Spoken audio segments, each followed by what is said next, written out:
हमारे प्रभारी सुजिंदर सिंह रंधावा साहब, प्रदेश कांग्रेस के अध्यक्ष गोविंद दोतासा जी, हमारे साथी और प्रतिपक्ष के नेता रमेश डूडी जी, हमारे वरिष्ठ साथी डॉक्टर बी.डी. कल्ला साहब, कृषि मंत्री लालचंद कटारिया जी, पीडब्ल्यूडी मंत्री भजनलाल जी जाटव, विद्युत मंत्री भंवर सिंह भाटी जी, अशोक चांदना जी, हमारे स्पोर्ट्स मिनिस्टर कुलदीप इंदौरा जी, तमाम में उपस्थित सम्मानित मंच, उपस्थित विधायकगण, प्रदेश कांग्रेस, जिला कांग्रेस, ब्लॉक कांग्रेस पदाधिकारीगण, बोर्ड निगम के अध्यक्षगण और तमाम उपस्थित इतनी बड़ी तादाद में एक ऐतिहासिक मीटिंग के रूप में आज आपने जो इतिहास रचा है, तमाम बुजुर्गों, भाइयों और बहनों, नौजवान साथियों, इस मीटिंग ने वास्तव में एक इतिहास रच दिया है और उसके लिए आप लोग सब बधाई के पात्र हैं। मेरे ख्याल से सब में इतनी बड़ी मीटिंग शायद ही पहले कभी नहीं होगी। आज वैसे 250 करोड़ रुपए की सड़कों का भी उद्घाटन होना था, क्योंकि हमारे बहुत ही वरिष्ठ नेता देश के पूर्व मुख्यमंत्री पंजाब प्रकाश सिंह बादल साहब का निधन हो गया। इसलिए जो आज उद्घाटन व शिलान्यास होने थे, जिसमें आपका आज Bikaner, Napasar, Jasasar state highway 20B पर 244 करोड़ की लागत से 65 किलोमीटर सड़क का शिलान्यास होना था। इसी प्रकार नौका क्षेत्र में 5 करोड़ की लागत से 6 मिसिंग लिंक बनने थे, लोकार्पण होना था, बन गए हैं। करीब 1.5 करोड़ की लागत से लालम देसर, बड़ा देसर से बिदासरिया और करीब 1.25 करोड़ की लागत से अरखीसर से बैरासर मिसिंग लिंक सड़क निर्माण और 1 करोड़ 12 लाख की लागत से सादुड़ा से तेलिया नाडी और 1 करोड़ 11 लाख की लागत से बादनू से लालम देसर छोटी सड़क निर्माण, ये सब पूरा हो गया। ये तमाम काम जो है, क्योंकि बादल साहब 90 साल के हमारे बहुत ही वरिष्ठ नेता थे, अकाली दल के थे। मेरा भी उनसे बहुत अच्छे संबंध थे। जब कभी वो राजस्थान जयपुर आए मुख्यमंत्री के रूप में, तो मुख्यमंत्री निवास पे भी आए, वो हमने उनका स्वागत भी किया, सत्कार किया। बहुत आज जो व्यक्तित्व के धनी थे, वो हमारे बीच नहीं रहे। आज राष्ट्रीय शोक घोषित किया गया। इसलिए हमने तय किया कि तमाम इन सड़कों का शिलान्यास और जो लोकार्पण है, उसकी फॉर्मेलिटी करने की जरूरत नहीं रहेगी, काम रुकना नहीं चाहिए। फॉर्मल उद्घाटन लोकार्पण में नहीं कर रहा हूं, परंतु अधिकारियों को मैं कहना चाहूँगा तमाम काम जो है आप शुरू कीजिएगा, रुकने की इंतजार करने की जरूरत नहीं रहेगी। ये मैं कहना चाहता हूँ आपको, जिससे कि समय पर काम पूरे हो सके। बाकी जो मेरे पूर्व वक्ताओं ने, डूडी साहब ने तो पूरा बजट भाषण पढ़ दिया मेरे सामने, पूरा बजट भाषण ही पढ़ दिया। तो आप बताओ मैं अब उसमें कौन सा चूज करूं? मेरे लिए बहुत मुसीबत हो गई है। या तो रंधावा साहब कोई फैसला कर दिया या हुड्डा साहब फैसला करते, पर फिर भी जो है, फिर भी मैं चाहूँगा, क्योंकि मैं अब अगर मीटिंग कर करके मुझसे घोषणा करवाएंगे तो आप सोच सकते हो कि सब लोग उम्मीद करेंगे कि हमारे यहाँ आएंगे तो हमारी घोषणा करके ही जाएंगे। तो मैं कहना चाहूँगा डूडी साहब को कि जो आपकी बाकी मांगे में, क्योंकि हर मांग इम्पोर्टेंट होती है, और जब मैंने कह रखा है हमारे विधायकगणों को भी यहाँ बैठे हुए मंत्रीगण, तुम मांगते मांगते थक जाओगे। आगे क्या बोले आप? देता ज़्यादा नहीं थकूंगा। वो वादा आज भी मेरे जहन में है, वादा जहन में है, पर मुझे पता नहीं था कि ये जिला मांग लेंगे। कई लोगों ने जिला ही मांग लिया, तब भी मुझे उनके वादे पूरे करने पड़े। 19 जिले मैंने दे दिए राजस्थान की जनता को, क्योंकि एमएलए ने मांग लिए थे। तो मैंने कहा देते देते तो थकूंगा नहीं, तो वादा निभाओ। तो आज जो पूरी लिस्ट पड़ी है डूडी साहब ने, तमाम का इम्पोर्टेंट है, पर मैं चाहूँगा कि आज मैं सिर्फ जो है 3 घोषणाएं मैं करना चाहूँगा, बाकी मैं एग्जामिन करवाऊँगा। हम वो डूडी साहब मिल लेंगे, कब क्या हो सकता है संभावना, वो मैं बाद में करूँगा। एक तो जस्सा शहर में कॉलेज खोली जाएगी, ये मैं घोषणा करता हूँ।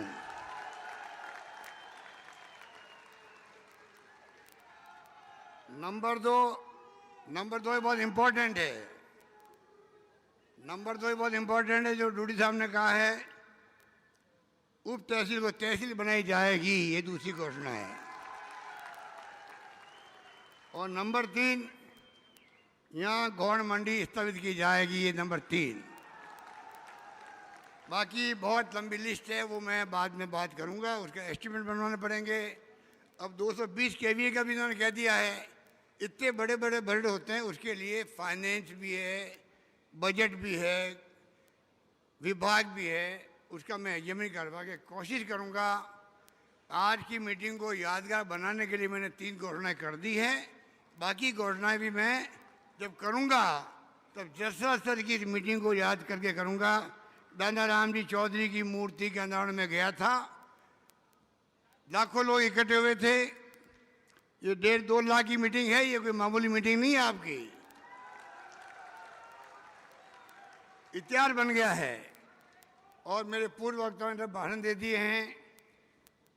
मैं समझता हूँ एक से बढ़ के एक बातें हुई है आपके सामने। देश में क्या हो रहा है ये ज्ञान होना चाहिए हमें। प्रदेश में क्या हो रहा है, देश किस दिशा में जा रहा है, किस दिशा में जाएगा, ये तमाम चिंता का विषय होना चाहिए हमारे लिए, क्योंकि हम जागरूक नागरिक हैं। हम वर्तमान पीढ़ी को, आने वाली पीढ़ियों को सौंपना है प्रदेश को, देश को। आपको हमको सोचना पड़ेगा किस प्रकार से हम अपने आप को सक्षम बनाएं। हमारी नई पीढ़ी है, युवा पीढ़ियाँ बैठी हुई है। हेलीपैड पे देख रहा था, हेलीपैड पे हेलीकॉप्टर उतर रहा था, लाखों युवा वहाँ पर जिस उत्साह के साथ में खड़े थे, मैं और मेरे तमाम साथी बहुत इम्प्रेस हुए। युवाओं का जोश और खरोश तारीफ़ काबिल था। मैं चाहूँगा कि उनका व्यक्तित्व, उनका कर्तव्य ऐसा हो, राजस्थान का युवा देश में नाम रोशन करे, देश की सेवा करने में आगे आए।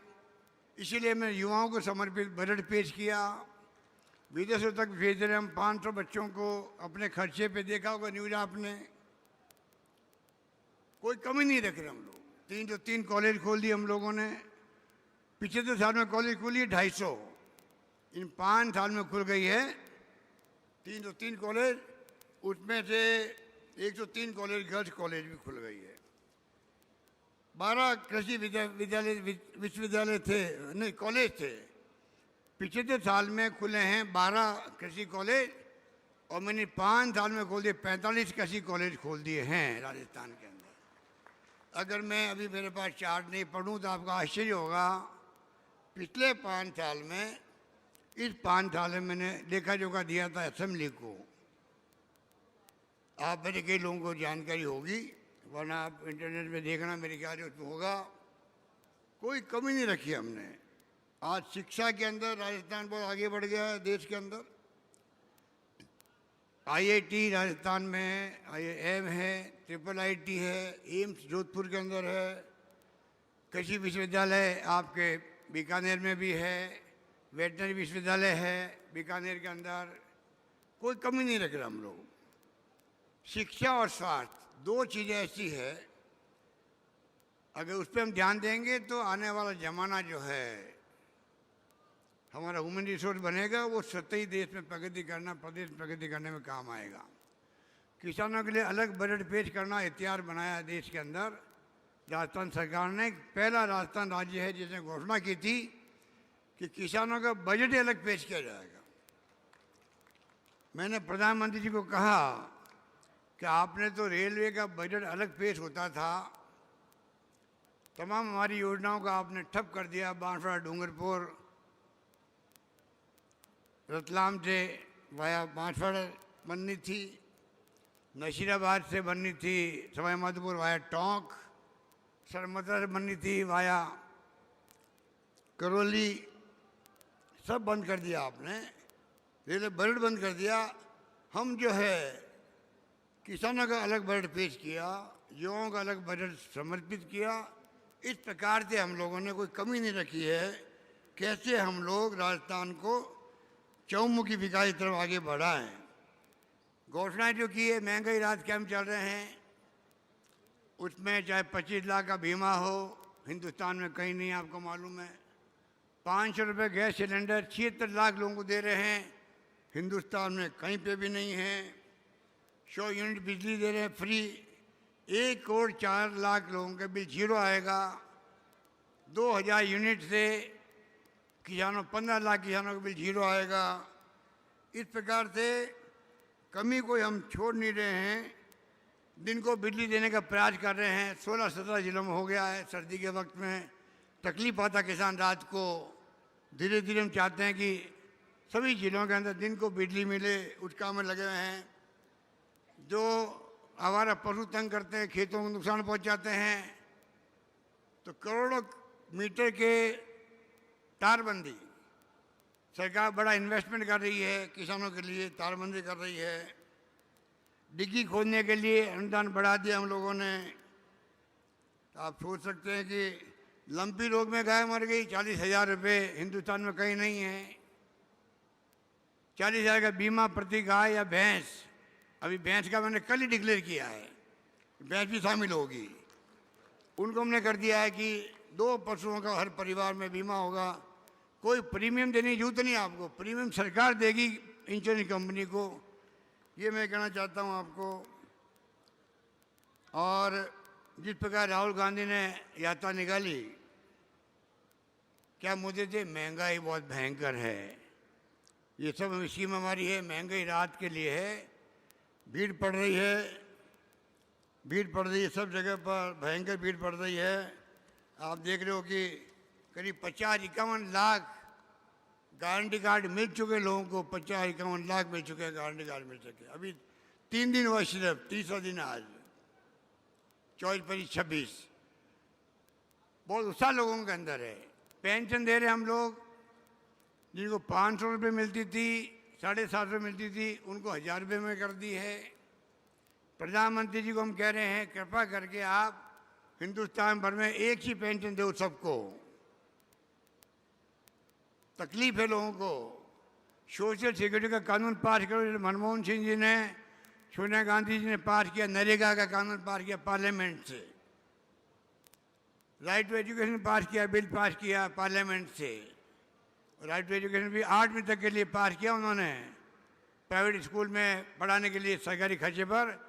हमारी सरकार ने, मैंने अभी 12वीं तक बच्चे पढ़ेंगे प्राइवेट में, उसका खर्चा भी सरकार देगी, ये हमने तय कर दिया अभी यहाँ राजस्थान में। फूड सिक्योरिटी एक्ट, 2 रुपये किलो गेहूँ, 3 रुपये किलो चावल जो स्कीम थी, हमने उसको भी, आपको मालूम है, फूड सिक्योरिटी एक्ट के अंतर्गत अब मैं पैकेज दे रहा हूँ 76 लाख लोगों को, जिनको 1 किलो तेल मिलेगा, 1 किलो दालें मिलेगी, तमाम मसाले मिलेंगे, गेहूँ फ्री मिल ही रहा है। पूरा किट बना करके हम लोग हर महीने देने के लिए हमने योजना बनाई है।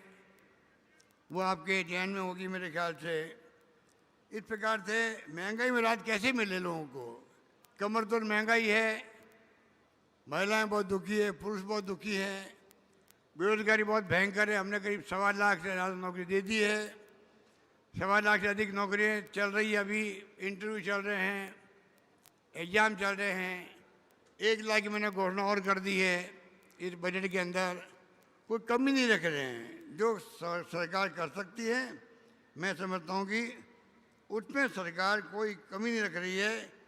गारंटी कार्ड देना बहुत बड़ी बात है। जो गारंटी कार्ड हम दे रहे हैं, आपको मालूम है कि मुख्यमंत्री कह रहा गारंटी देते हैं हम लोग सरकार की तरफ से कि आपको ये 10वां चीज़ें जो है जिसमें आप एलिजिबल होगे वो आपको मिलेगी।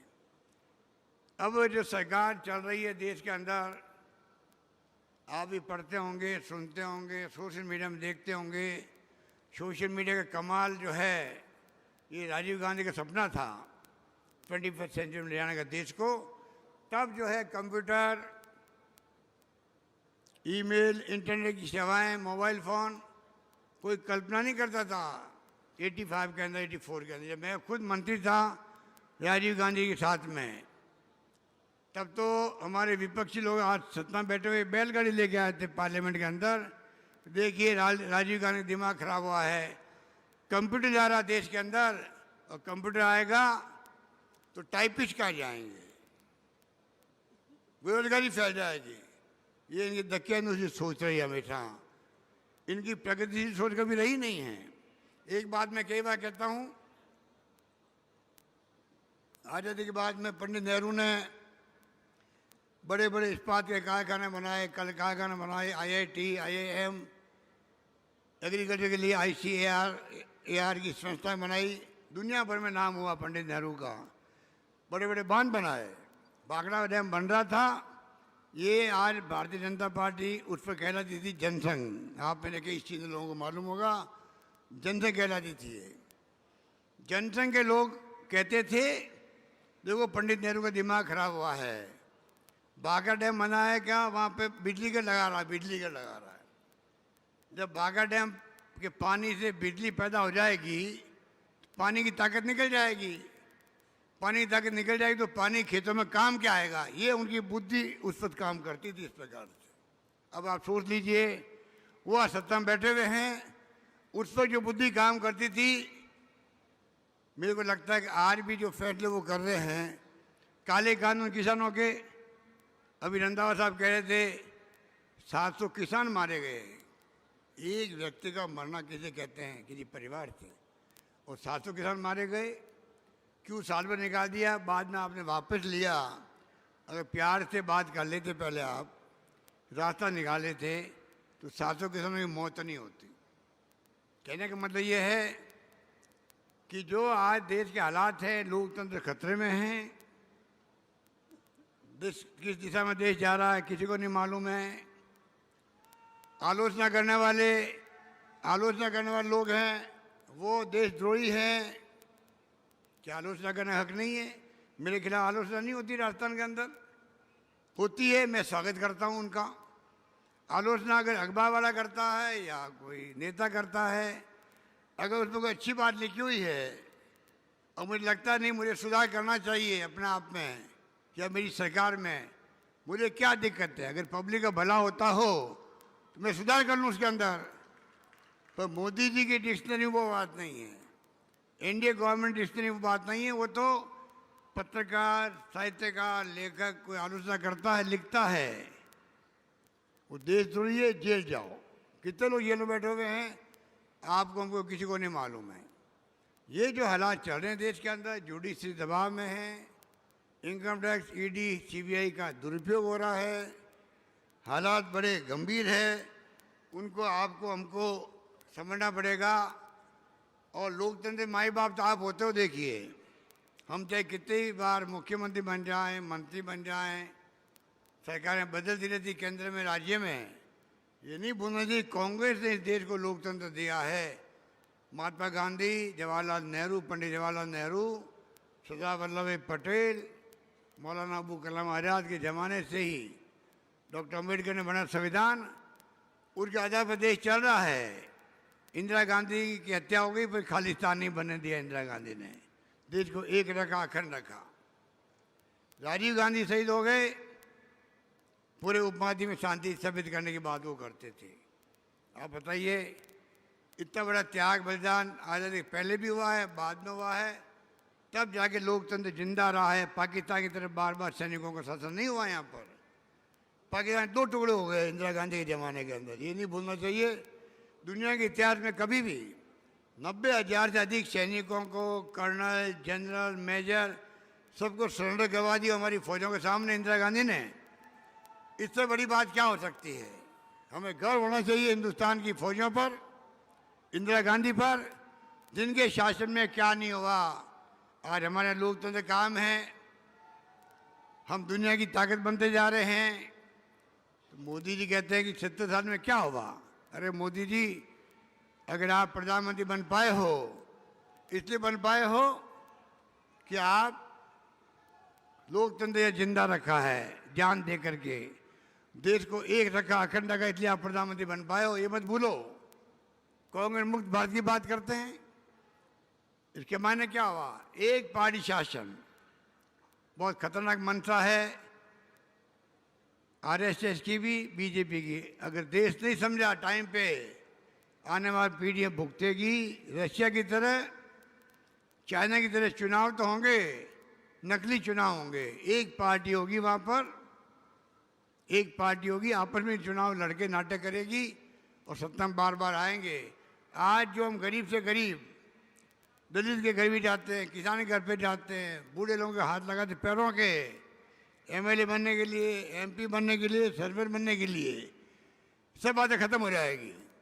हर मान सम्मान अगर पब्लिक में माई बाप का है, आप सबका है, तो ये कांग्रेस का दिया हुआ है। तो जो घमंड और अहम चल रहा देश के अंदर, वो खतरनाक मोड़ ले रहा, समझने की कोशिश कीजिएगा। अभी राहुल गांधी जी ने पहले बात की अडानी जी की, जवाब नहीं कोई भी। कांग्रेस शासन में जो कहावत अपने लोकल भाषा में, लोग क्या कहेंगे, लोग क्या कहेंगे, वो डर के मारे कांग्रेस की सरकारों ने डॉक्टर मनमोहन सिंह जी के वक्त में, सोनिया गांधी के वक्त में मुख्यमंत्री के इस्तीफे, कभी अशोक चौहान का इस्तीफा, विलासा देशमुख जो मुख्यमंत्री थे महाराष्ट्र के, उनका इस्तीफा हो गया। शिवराज पाटिल थे गृह मंत्री, उनका इस्तीफा हो गया। बंदल साहब थे हमारे रेल मंत्री, उनका इस्तीफा हो गया। अश्विनी कुमार थे लॉ मिनिस्टर, कानून मंत्री, उनका इस्तीफा हो गया। और मोदी जी के राज में इस्तीफे की बात छोड़ो, अगर एक कांग्रेस का पूर्व अध्यक्ष, कांग्रेस के नंबर 1 नेता, अगर मान लो खड़गे साहब और राहुल जी आरोप लगाए हाउस के अंदर मोदी जी पर, आप अडानी साहब का क्या रिश्ता आपसे है, क्या ये धर्म नहीं है सत्ता पक्ष का? प्रधानमंत्री या मुख्यमंत्री को जवाब दे, वो उनको वापिस जवाब कुछ भी दो, आपकी मर्जी है। ये तो कहो मेरा रिश्ता है, मेरा रिश्ता नहीं है, आपको गलतफहमी हुई है, आप झूठे आरोप लगा रहे हो, कुछ तो कहो। ये पहला मौका है देश के अंदर, प्रधानमंत्री ने मौन धारण कर रखा है अडानी जी के नाम पर। बताइए, ये लोकतंत्र में अच्छी बात है क्या? अब उनको कौन पूछेगा? राहुल गांधी को बोलने दिया नहीं हाउस के अंदर। राहुल गांधी के पिता की हत्या हो गई देश के अंदर, दादी की हत्या हो गई इंदिरा गांधी की, उसको आपने षड्यंत्र करके पार्लियामेंट से निकलवा दिया। जब वो फेमस हुए भारत जोड़ो यात्रा के अंदर, महंगाई को लेके, बेरोजगारी को लेके, नॉन वायलेंस को लेके मुद्दे थे उनके, गरीब अमीर के बीच में खाई नहीं बढ़नी चाहिए, खाई बढ़ती जा रही है, और उनको षड्यंत्र किया। और जो मुकदमा 4 साल पहले किया हुआ था, ऐसे मुकदमे होते रहते हैं। अब पहली बार है कि जो सजा दी गई राहुल गांधी को, ऐसी सजा पहली बार मिली हिंदुस्तान में, इतिहास में पहले किसी नेता को। आप बताइए। और वही मुकदमा पहले रोक दिया, स्टे करवा दिया, मुकदमा करने वाले नहीं, हाई कोर्ट से। जब निकालना था पार्लियामेंट से, तो मुकदमा वापस शुरू करवा दिया। तो बताइए, ये षड्यंत्र नहीं है क्या है? इस प्रकार अगर षड्यंत्र चलेंगे देश के अंदर, आप सोच सकते हो देश का क्या होगा, देश का क्या होगा। देश तो 75 साल हो गए हैं, आने वाले 100, 200, 500, 1000 साल अनंत काल तक चलता रहेगा देश। तो क्या हमारी ड्यूटी नहीं है कि सही को सही कहें, गलत को गलत हम कहें? इस प्रकार की भावना हम सबकी होनी चाहिए, तब जाकर के ये मुल्क जो है, जिस प्रकार की सोच हमारी नेताओं की रही है, यहाँ की संस्कृति, यहाँ के संस्कार, यहाँ की महान परंपराएं, हिंदुस्तान की, दुनिया का कोई मुल्क मुकाबला कर नहीं सकता उसका। गांधी जैसे महापुरुष के लिए लोहा मानना है कि आज अंतर्राष्ट्रीय दुनिया के मुल्कों में संविधान सभा में प्रस्ताव पास हुआ, 2 अक्टूबर गांधी जयंती को अहिंसा दिवस मनाएगी, पूरी दुनिया मनाएगी। आज हमें गर्व होता है। वैज्ञानिक साइंटिस्ट था आइंस्टाइन, उसने कहा जर्मनी का था, अमेरिका में जाकर बढ़ गया। जर्मनी में जब हिटलर का राज हुआ तो क्या कहा उन्होंने, आने वाली पीढ़ियां दुनिया की विश्वास नहीं होगा कि महात्मा गांधी नाम का हार्ड मार्च का व्यक्ति इस धरती पे चला भी है क्या, विश्वास नहीं होगा। इतना बड़ा व्यक्तित्व उनका था। आप कल्पना कीजिए, हमें गर्व होता है इन बातों पर, और ऐसे लोग सत्ता में बैठ गए हैं। महात्मा गांधी का भी नाम फोटो लगा देंगे, कभी फोटो हटा देंगे। अब जिसने आरएसएस पे बैन लगाया, सरदार पटेल ने, उनकी बहुत बड़ी आदमकद मूर्ति लगाई है मोदी जी ने, बताने के लिए गुजरात वासियों को, देखो मैं मानता हूँ सरदार पटेल को। अरे उन्होंने आपके ऊपर बैन लगाया, जानते थे आपकी विचारधारा क्या आरएसएस की है। ये इस प्रकार के जो अंबेडकर को जिंदगी में नाम नहीं लिया, अम्बेडकर का नफरत करते थे दलितों से लोग, आज अम्बेडकर की बात करते हैं वोट लेने के लिए। आपको हमको सच्चाई को स्वीकार करनी चाहिए। सरकारें बदलती रहती है। इंदिरा गांधी चुनाव हार गई, 1 सेकंड ने लगाया, मुरारी भाई देसाई को सत्ता सौंप दी गई, लोकतंत्र को मजबूत किया। दुनिया लोहा मानती है हमारे देश का। इसलिए मैं आपको यही कहना चाहूँगा कि कृपा करके आप लोग चुनाव आ रहे वापस के स्कीम हमने अभी टाइम नहीं, मैं बताऊँ आपको, आप लोग पढ़ते होंगे, agro processing, agro business, agro export. किसानों के लिए 2 करोड़ रुपये तक सब्सिडी है। अगर वो बिजनेस करना चाहे अपने खेत पर, एक्सपोर्ट करना चाहे, कई मैंने इसकी मनाई है। ये तो आप नौजवान हैं, इनको स्टडी करनी पड़ेगी, आपस में गांव में चर्चाएं करनी पड़ेगी। सरकार अकेली कुछ नहीं कर सकती है। जब तक समाज का सहयोग नहीं मिले तब तक आप स्कीमों को इम्प्लीमेंट कर नहीं सकते। आज हमने 2 महीने कैंप चलेंगे हमारे महंगाई राहत के, 2 महीने, 2000 कैंप जो है 2 महीने के बाद में परमानेंट चलते जाएंगे, जब तक ये हर व्यक्ति रजिस्ट्रेशन नहीं करवा रहे, अपना पंजीकरण नहीं करवा रहे, चलते ही जाएगा, चलते जाएगा, चलते जाएगा। ये हमने व्यवस्था कर रखी है। इसलिए मैं कहना चाहूँगा आप इन बातों को ध्यान रखें।